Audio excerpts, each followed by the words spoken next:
네, 격주로 나오는 두 분이 오늘도 나왔습니다. 두 거대 정당을 제3의 관점에서 날카롭게 비평해주고 있는 두 분이죠. 박원석 전 의원, 김수민 시사평론가 오늘 나왔습니다. 오랜만에 뵙습니다. 네, 안녕하십니까. 반갑습니다. 네, 반갑습니다. 예. 강서구청장 보궐선거 얘기부터 해보죠. 투표율 좀 봐야 될 것 같은데 준비한 게 있죠? 네, 준비한 거 보여주십시오. 오후 3시 기준이요. 네, 1시간 전쯤인데요. 지금 투표율이 어떤가? 맨 왼쪽 보시면 파란색이 오후 3시 기준이고요. 빨간색이 과거 선거 때 최종 투표율을 나타냅니다. 그래서 맨 왼쪽을 보시면 지금 오후 3시 기준으로 38.9%를 기록하고 있습니다. 그런데 지난해와 재작년, 지난해부터 볼까요? 지난해 6.1 지방선거 때 강서구가 오후 3시 기준으로 한 43% 정도였고요, 투표율이. 최종이 51.7이었습니다. 그리고 2021년에 기억하시겠지만 오세훈 후보가 서울시장이 되었던 그 4.7 재보궐선거 때 오후 3시 기준으로 강서구가 43.5였고 최종은 한 56.4% 정도였기 때문에 오늘 오후 8시까지 투표가 진행이 되는데 이 추세대로라면 대략 뭐 어느 정도쯤 나올까요? 40% 초반대는 무난하게 나올 것 같습니다. 이게 이제 4.7 재보궐선거나 작년 지방선거 동시간대 투표율보다 낮긴 한데 네. 애초에 예상했던 투표율보다는 조금 높은 높은 것 같아요. 그러니까 올 초에도 이제 재보궐선거가 있었는데 그때 그 전주에서 재보궐선거 투표율은 30%가 넘지를 못했거든요. 그래서 이번 재보궐선거도 30% 초반대 정도 투표율이 나오지 않겠나 이렇게 이제 예상하는 그런 예측치도 있는데 네. 사전 투표를 해보니까 사전 투표가 이제 역대 최고 투표율이 나왔어요. 예. 이제 사전 투표가 하나의 이제 투표 제도로 정착이 확실히 됐구나. 이제는 이제 투표를 3일에 나눠서 하는구나. 여기에 유권자들도 굉장히 익숙해진 것 같고요. 아무래도 이제 오늘 그 평일이다 보니까 사전 투표만큼 투표율이 오르지는 않는데 그래도 지금 추이로 봤을 때 40% 초반은 무난하게 나오지 않을까 예상합니다. 예, 40% 초반, 뭐 중반, 후반도 네. 가능해 보이기도 하고요. 네, 뭐 오후 8시까지니까. 저는 섬세하게 조금 더 올려잡자면 40% 중반 정도로 보는데요. 예, 초반과 중반의 차이는 어느 정도인지 모르겠으나. 예. 정확하게 한 44% 감으로 그렇게 보기도 하는데 예. 사실 이제 사전 투표율에 비해서는 최종 투표율이 높은 편은 아니라고 볼 수가 있겠습니다. 만약에 44% 이하로 나오게 된다면 아마 최초로 사전 투표자가 전체 투표자의 반을 넘는 그렇죠. 첫 선거가 될 가능성이 상당히 큰 선거겠고요. 예. 그만큼 역대 2010년대 초반 중반에 사전 투표가 처음 도입된 이래 역사를 살펴보면 사전 투표자가 전체 투표자에서 차지하는 비중이 점점 커져 왔습니다. 예. 그렇기 때문에 사실 이제는 사전 투표율을 보고 거기에 비례해서 최종 투표를 예측하는 건 의미가 없게 됐다. 그걸 볼 수 있겠고요. 다만 그렇다 할지라도 40% 중반대 투표율은 상당히 높은 투표율입니다. 재보궐선거로서는 가령 올해 상반기에 있었던 재보궐선거들을 보면 울산 교육감 선거라든지 전주의 국회의원 재보궐선거 이런 것들이 굉장히 비중이 큰 선거인데도 투표율이 30%가 되지 않았거든요. 그걸 봤을 때는 2021년에 서울시장 선거에 비할 바는 아니지만 어쨌든 이제 기초단체장 선거로서는 굉장히 투표율이 높은 선거였다라는 걸 방증하는 거고 그렇다면은 총선과 다른 오늘 수요일 또 공휴일이 아닌 이런 선거에서도 투표장에 갔다라고 했을 때는 이제 열기를 ติ้ 유권자가 갔다라고 하는 해석이 가능한데 근데 어느 쪽에 더 많이 갔느냐 정권 심판을 원하는 쪽에서 많이 갔느냐 정권 지지를 원하는 쪽에서 많이 갔느냐 요 차이가 이제 남아 있겠습니다. 물론 이거는 어느 쪽이 이길지는 다 가능성이 있다는 걸 분명히 전제로 하고 그러나 내친 김에 예상을 해보신다면 지금 이렇게 예상외로 높은 투표율이 어떤 좀 흐름을 좀 반영하고 있다고 조심스럽게 보시는지요?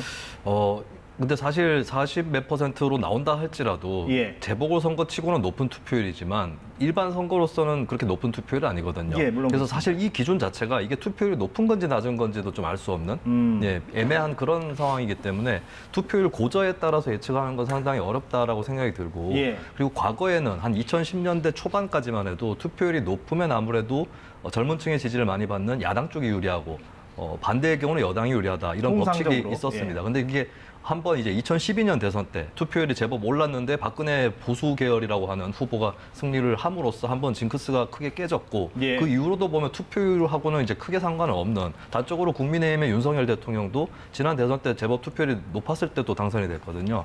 이걸 봤을 때는 사실은 투표율 고저가 가려지더라도 그걸 가지고 이제 어느 쪽이 유리하다라고 판단하기도 어렵게 됐거니와 이번 보궐선거 역시도 이게 투표율이 어느 정도 수준인가를 좀 가늠하기 어려운 예, 그런 차원이 아닐까 싶습니다. 박 전 의원은 어떻게 보십니까?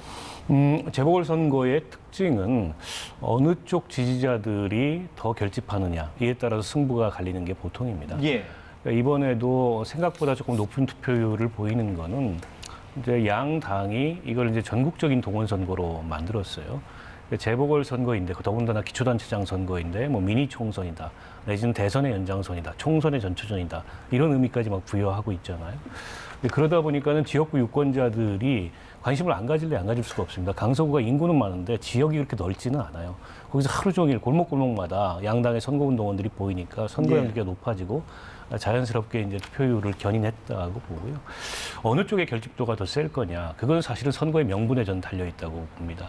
그런 면에서 봤을 때는 야당은 이제 결집할 여러 가지 동기나 명분이 충분한데 여당 같은 경우에는 애초에 이 선거를 치르느냐 마느냐 이런 고민조차 있었던 선거고. 또 선거의 원인 제공을 했던 후보를 공천해서 치르는 선거다 보니까 여당 지지자들 중에는 좀 명분이 떨어지는 거 아니냐 이런 평가가 있어요.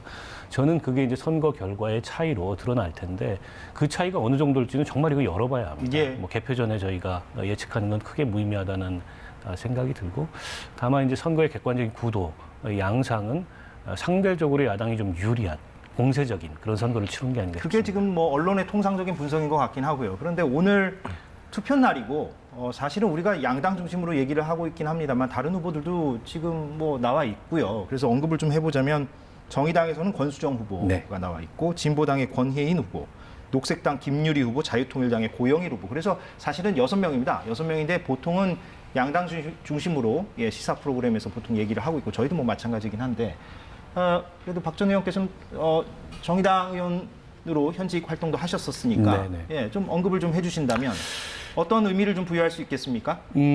사실 뭐 정의당도 그렇고 또 진보당, 녹색당 다 마찬가지인데 이제 총선을 앞두고 있기 때문에 총선을 치르기 위한 그런 이제 당 안팎을 추스르고 또 선거 전략을 가늠해 볼 수 있는 이런 선거라고 생각해요. 특히 정의당 같은 경우에 이제 원내 3당인데 한동안 이제 3당의 지위가 많이 흔들렸던 게 사실이고 지난 총선에 위성정당이라는 어려운 조건에서도 9.3% 득표를 했는데 최근 지지율은 그보다 한참 밑도는 그런 지지율을 보이고 있어서 이번 강서 재보궐선거에서 내년 총선에 뭐랄까요 기초체력이랄까요 이런 걸 만회하기 위한 이제 그런 선거라고 이제 의미부여를 하고 있고, 근데 이제 어려운 점은 이런 거죠. 이게 양당 중심의 구도가 확고하다 보니까 언론도 그렇게 선거를 보도를 하고 있고, 사실은 이제 강서구에 선거운동을 나가본 분들의 얘기를 들어보면 가면 이제 두 개의 세계로 갈라져 있는 것 같다. 친윤의 세계와 친명의 세계. 한쪽이 없어지면 굉장히 행복할 것 같은, 강서 국민도 그리고 대한민국이 행복할 것 같은. 근데 실제 그렇지는 않거든요. 그리고 강서 국민들의 바람이나 또 강서 국민들의 기대는 그보다 소박하고 그보다 평온한 일상을 정치가 좀 도와줬으면 좋겠다. 이런 바람이 있는데 그러니까 사실은 양당 이외의 후보들이 이게 무슨 심판론 내지는 뭐 대통령과 한라인 이런 게 아니라 실제 지역 주민들의 민생의 과제나 민심을 대변할 수 있는 그런 정책 공약을 얘기하고 그걸 말해도 그게 잘 들리지 않는 게 사실입니다. 그런 점이 기초단체장 선거임에도 불구하고 그런 점이 저는 굉장히 안타깝고 내년 총선도 비슷한 양상이 벌어질 가능성이 높은데요. 그래서 뭐 정책 공약 그리고 민생을 위한 실질적인 대안 이런 거보다 이제 한쪽의 심판론과 한쪽의 안정론 이런 구도로 선거가 치러진다면 선거에서 다뤄줘야 될 실질적인 쟁점 같은 게 잘 다뤄지지 않고 또 유권자들의 기대나 유권자들의 바람 같은 게 이제 선거판에 투영되지 못하는 그런 선거가 될 수도 있겠다 이런 위기감도 듭니다. 말한 김에 소수정당 후보 잠깐만 더 얘기하자면 3등을 누가 하느냐도 좀 관전 포인트 가운데 하나로 말하는 사람들도 좀 있어요.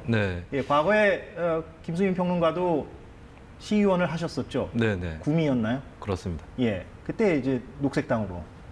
뭐 처음에 당선될 때 무소속으로 됐었죠. 그랬습니다. 그 다음에 이제 뭐 중간에 입당을 했다가 참고로 지금은 이제 뭐 아무 당에도 속해 있지 않은데요.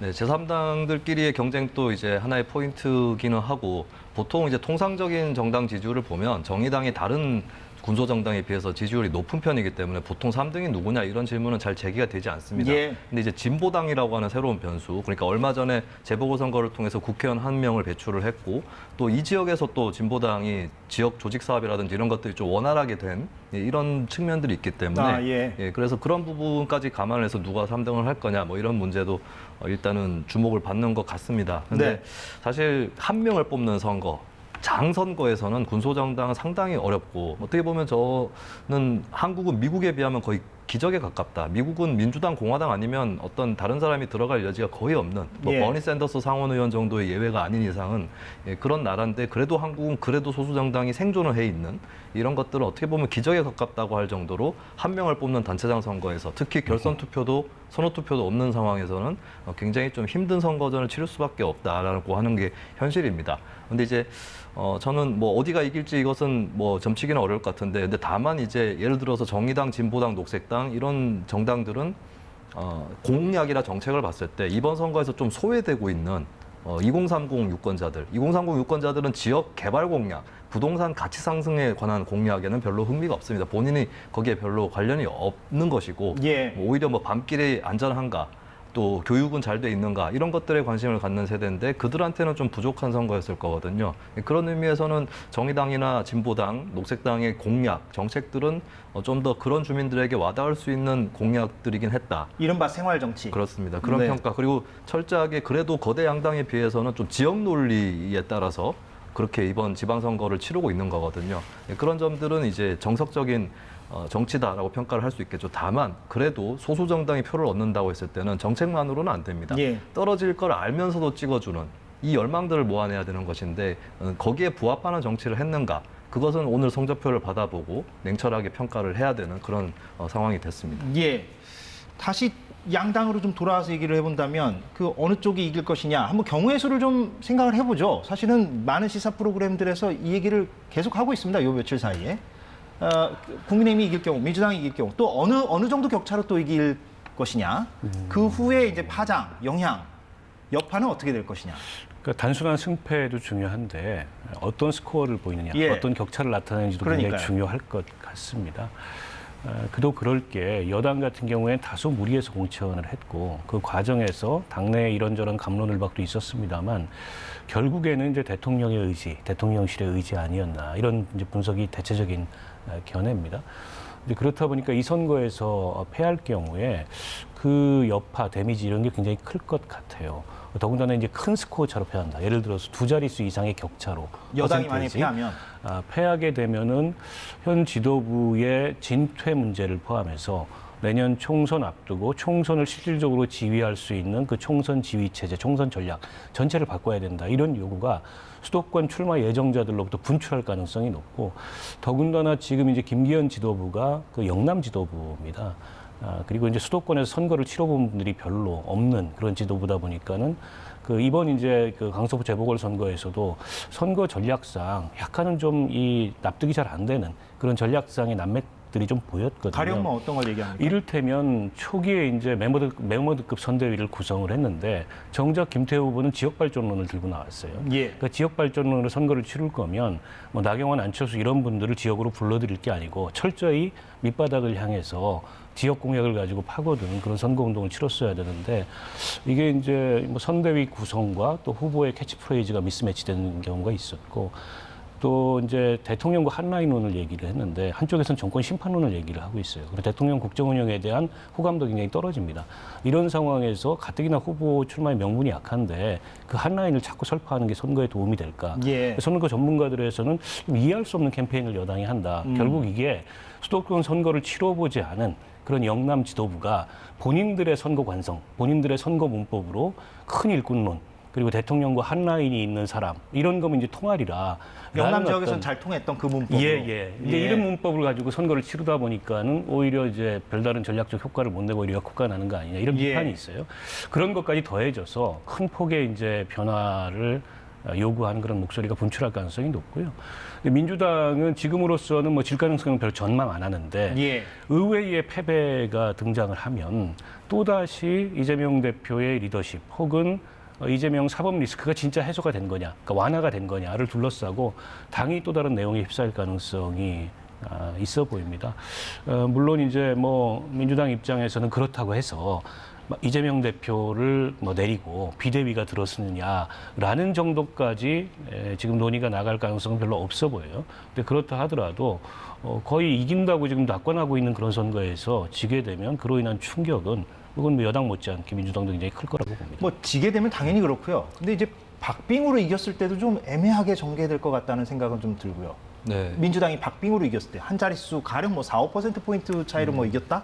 네. 이럴 경우에는 뭐 지금 뭐 두 자릿수까지도 민주당 내부에서는 얘기하고 있기 때문에 호언장담을 하고 있기 때문에 일부는 박빙으로 이기는 거는 어느 쪽이 이기든 간에 일단 이긴 쪽에는 큰 탈은 당분간은 일어나지 않을 걸로 보입니다. 어쨌든 이겼고 사실 여론조사들을 종합했을 때 거대 양당 중 어느 쪽도 앞날을 낙관할 수 없는 그런 지표들이 많이 있었거든요. 예. 그렇기 때문에 만약에 민주당 내에서 크게 이길 수 있었는데 적게 이겼다라는 얘기가 나온다 할지라도 사실 이게 사실은 민심이었다. 우리가 크게 이기고 있지 못한 것이었다. 이런 변명도 충분히 통할 여지가 있는 것이죠. 그래서 박빙으로 이긴다라고 하는 시나리오에도 이긴 쪽은 어쨌든 탈은 별로 없을 거다. 이렇게 보는데요. 근데 그렇다고 해서 그러면 진 집단이 뭐 지도부 교체라든지 한간의 말대로 그런 일들을 겪을 거냐 했을 때 저는 어지간히 져가지고는 그런 일은 없을 거다라고 그러니까 봅니다. 이 부분이 좀 서로 엇갈리는 부분인데 사실 나경원 전 의원도 설령 국민의힘 김태우 후보가 지더라도 뭐 지도부 교체가 된다거나 비대위가 출범하거나 이런 거는 없을 것 같다 네. 이렇게 전망을 하더라고요. 네, 국민의힘이나 민주당 양당 모두가 다른 길로 틀기 어려운 길로 치달아 왔어요 지금까지. 예. 호랑이 등에 타고 있는 거죠. 예, 그런 상태에서 과연 조금 졌다고 해서 지도부가 바뀌겠느냐 했을 때 저는 절대 그렇지 않을 것이다라고 봅니다. 예를 들어 국민의힘 같은 경우는 윤석열 대통령 스타일을 보면 예전에 같은 국민의힘 계열 지도자들하고 비교를 해보더라도 좀 이렇게 쉽게 굽히지 않아요. 불리하고 이렇게 여론이 안 좋게 돌아가도 일단은 그대로 간다라고 하는 이런 태도가 강하기 때문에 어지간히 크게 지지 않는 이상은 설령 크게 진다 할지라도 그대로 갈 수도 있습니다. 예. 그렇다면 작게 지는 걸로는 뭐 지도부가 교체된다거나 이런 일들은 없을 거라고 보여지고요. 그리고 민주당 같은 경우에도 물론 지게 되면 비명계 반격 강화될 수 있습니다. 강화될 겁니다. 하지만 이런 얘기도 나올 거예요. 이런 얘기를 저를 온당하다고 생각하지는 않지만 비명계 때문에 졌다라는 말도 나올 수 있습니다. 예, 저는 그건 온당하다고는 생각하지 않지만 현재 민주당 분위기에서는 충분히 나올 수 있거든요. 예. 대표 중심으로 단합했으면 이길 수 있었는데 당에서 이렇게 흔들어대니까 잘 됐겠느냐. 이 얘기 충분히 나올 수 있습니다. 그러면서 이재명 대표에 대해서 보호하는 이 당원 여론이 더 강화될 수도 있는 그런 측면이기 때문에 저는 10% 이상의 격차로 10%포인트 이상의 격차로 지지 않는 이상 양당 모두 지도부 교체라든지 이런 일은 없을 것이다. 라고 전망을 일단 해봅니다. 예, 물론 박원석 전 의원께서는 그 두 자릿수 이상의 격차가 벌어졌을 때 아까 말씀하신 대로 그런 갈등이 이제 벌어질 수 있다는 얘기를 하신 건데 그래서 일각에서는 사실 평론가들 사이에서 칼럼도 그렇고 승자가 오히려 독배를 마실 수도 있다. 그러니까 혁신을 오히려 못할 수도 있다. 진 쪽이 오히려 혁신을 가져갈 수 있는 계기를 마련할 수도 있다. 이런 얘기도 좀 나오는 것 같고요. 승자의 저주라는 얘기가 승자의 저주. 있죠. 그 2011년도 서울시장 재보궐선거에서 당시에 이제 박원순 후보를 내세운 민주당이 이겼는데 그리고 나서 이제 박근혜 비대위가 들어섰어요. 새누리당에. 박근혜 비대위가 차기 총선에서 수도권에서는 졌지만 토탈 스코어 152석을 과반 이상을 했죠. 달성을 합니다. 그 사이에 이제 많은 변화가 있었던 거죠. 그런 것처럼 이번 재보궐선거가 예방주사가 될 수 있고 진 쪽에는 그러니까 이긴 쪽은 오히려 좀 자만심이 더해져서 쇄신의 노력을 게을리하다 보면 내년 총선에 더 큰 부메랑이 돼서 돌아올 수 있다. 이런 점을 경계해야 된다라는 이제 의견들이 있는데요. 뭐 양 당도 그런 걸 모르지 않기 때문에 이겼다 그래서 무조건 기고만장하지 않을 거고 또 지금 이제 윤석열 대통령의 스타일 말씀하셨는데 저도 비슷하게 봅니다. 그러니까 웬만큼 충격이 가지 않고는 윤 대통령은 잘 변하지 않을 거예요. 근데 이제 만약 10% 이상의 격차가 났다 이러면 내년 총선을 수도권에서 치러야 되는 후보들 사이에 동요가 너무 심해질 겁니다. 그러면 지금 지도 체제를 그대로 유지해 갖고는 내지는 그걸 부분적으로 보완하는 정도, 예를 들어서 뭐 공관이라든지 선대위라든지 이런 걸 조금 조기에 띄운다 그래서 해소될 수 있는 문제가 아니다. 이런 근본적 위기감이 작용을 하면 다른 카드가 등장을 할 수 있죠. 예를 들면 대통령이 이걸 당에다만 맡겨놓으면 안 되겠다. 오히려 내가 더 확고하게 그립을 틀어지고 내년 총선을 치러야 되겠다. 오히려 전면에 더 등장한다. 대통령 주도의 재창당을 하든지 내지는 모든 대통령들은 임기 초반에 신당 창당의 유혹을 느낍니다. 여당이 되면. 그건 정계 개편이네요. 역대 많은 대통령들이 신당을 창당했었고 뭐 윤 대통령 스타일이라면 저는 그런 구상도 등장할 수 있다고 생각해요. 그러나 이제 결과는 좀 지켜봐야 될 거고.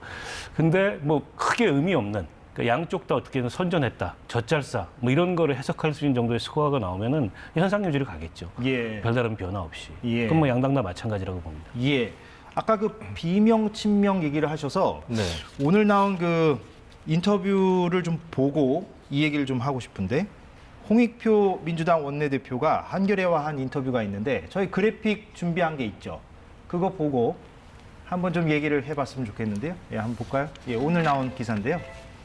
핵심 내용은 저희가 너무 간추린 감도 없지 않아 있는데 가결파 의원들 지금 강성 지지층들이 비판을 쏟아내고 있지 않습니까? 그 징계 문제를 윤리심판원에 맡길 것이다라고 말을 했어요. 윤리심판원은 당내 그 징계를 의결하는 기구로 알고 있습니다. 그런데 저기에 넘기는 것을 그렇게 표현을 했더라고요. 홍 원내대표가 기계적인 행정 처리라고 볼 수도 있다. 그러니까 만약에 윤리심판원에서 그들에 대해서 징계를 할 수 없다라고 결론을 내리면 우리가 그걸 받아들이면 되겠다. 그렇게 얘기를 했고요. 또 현역 의원들, 그러니까 비명계 의원들까지 포함해서 결정적인 하자가 없는 한 경선기에는 다 주려고 한다. 근데 만약에 경선에서 지게 되면 본인들 책임 아니겠느냐. 현역 의원들은 아시다시피 인지도가 높아서 신인들하고 맞붙었을 때 오히려 프리미엄이 있다라고 얘기를 하는데 저렇게 오늘 인터뷰에서 얘기를 했어요. 그런데 어제 이 자리에 저와 인터뷰를 했던 천하람 국민의힘 당협위원장은 그 비명계 의원들이 종국적으로는 금태섭의 경로를 걸을 수도 있다. 그러니까 경선은 치르되 질 가능성이 높다. 이른바 강성 당원들 때문에. 그런 얘기를 했는데 네. 좀 어떻게 좀 전망하십니까? 이 비명계 의원들에 대해서는? 일단 그 홍익표 의원의 방금 나왔던 언급은 그 전에 있었던 언급이 있었어요. 그러니까 예를 들면 그 당에 도움이 되지 않는 사람은 공천 안 준다라는 취지의 그 언급이 있었고 사실 그것도 어느 정도는 일반론적인 얘기였는데 예. 비명계가 좀 위태로워지는 거 아니냐 뭐 이런 얘기가 나왔고 방금 나왔던 그래프는 그것을 좀 어느 정도는 좀 만회하려는 예. 그 파장을 좀 수습하려는 워딩들이 들어가 있는 것 같습니다. 예. 일단 윤리심판원 문제는 이게 정당의 윤리심판이라고 하는 것이 이 사법기구하고는 다릅니다. 굳이 비유하면은 헌법재판소에 더 가깝다고 볼 수 있는데 그러니까 정무적인 책임이라든지 이런 것들까지도 따져가지고 하는 거기 때문에 그 해당 행위의 폭이라고 하는 것이 누가 그것을 심판하느냐에 따라서 이게 보는 각도에서부터 최종적으로 뭐 당원권 정지 몇 달에 이르는 징계까지가 크게 달라질 수도 있는 거거든요. 그런 의미에서는 윤리심판원이 어떻게 구성되느냐 이런 문제까지도 따져봐야 돼서 예를 들면은 비명계 의원 중에 누군가가 뭐 예를 들어서 이재명 대표를 비판했다거나 또 민주당에 대한 비판 발언 이런 것들로 이제 그쪽으로 넘겨지게 돼서 징계를 받을 가능성이 또 한편으로는 열려 있다. 예. 단순하게 행정적인 절차로만 볼 수 있겠는가? 물론이 어떻게 날지 그렇죠. 모른다. 근데 예. 반대의 경우도 있습니다. 굉장히 당원들의 질타를 많이 받는 사람인데 거기 회부가 됐어요. 근데 결과적으로는 그냥 별탈 없이 넘어가는. 예. 그래서 그 사람한테 보호막이 되는 경우도 있을 수는 있겠죠. 예. 여러 가지 가능성이 있기 때문에 이걸로는 좀 장담하기 어려운 부분이 있는 것 같고 천하람 위원장이 얘기했던 금태섭의 경로를 따라밟게 될 거다. 그것은 상당히 현실적인 시나리오일 수 그렇게 있다고 보십니까? 봅니다. 왜냐하면 민주당의 당원의 그 질서가 이거는 국민의힘도 마찬가지인데 과거에는 이제 당에서 대의원이라든지 이런 사람들이 차지하는 비중이 제법 컸던 시절이 있었습니다. 근데 계속해서 권리당원 위주로 당이 바뀌어 왔는데 사실 권리당원만 놓고 봤을 때는 그들이 만약에 많은 투표를 하게 된다고 했을 때 개딸이라든지 이쪽의 비중이 상당히 지금 커져 있는 그런 상황이거든요. 예. 심지어는 지역구에서 민심이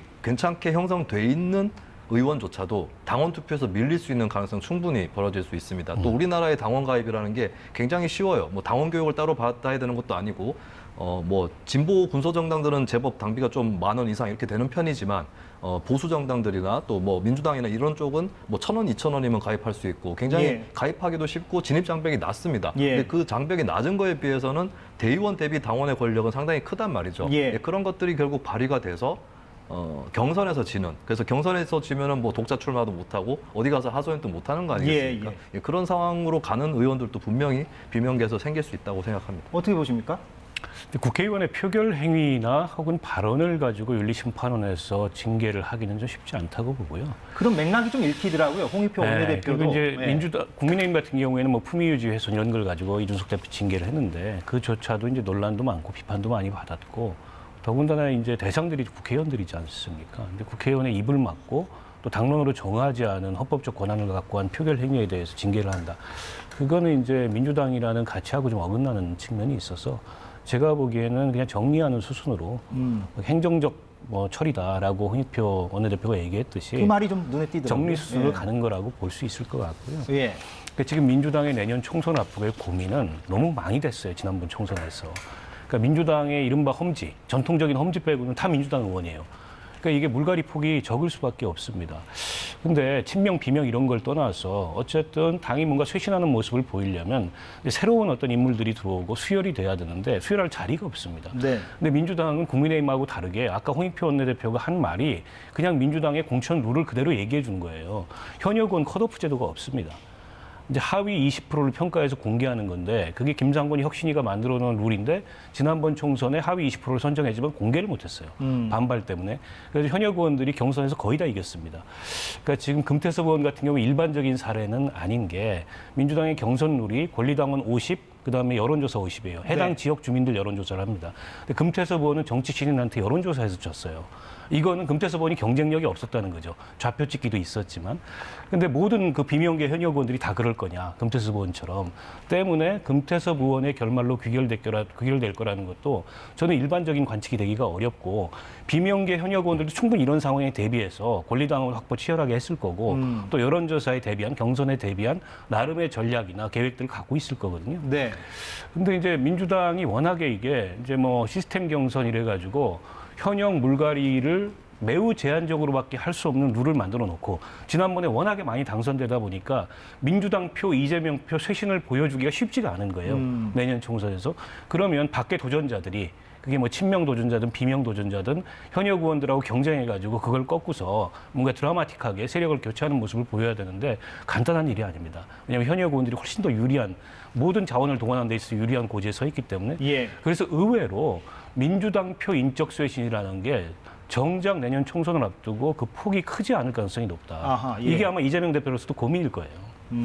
그 부분에 좀 고민이 있다. 예, 벌써 시간이 다 지나가 버렸네요. 예, 오늘 좀 아쉽지만 여기서 좀 마무리를 해야 될 것 같습니다. 박원석 전 의원과 김수민 시사평론가였습니다. 고맙습니다. 네.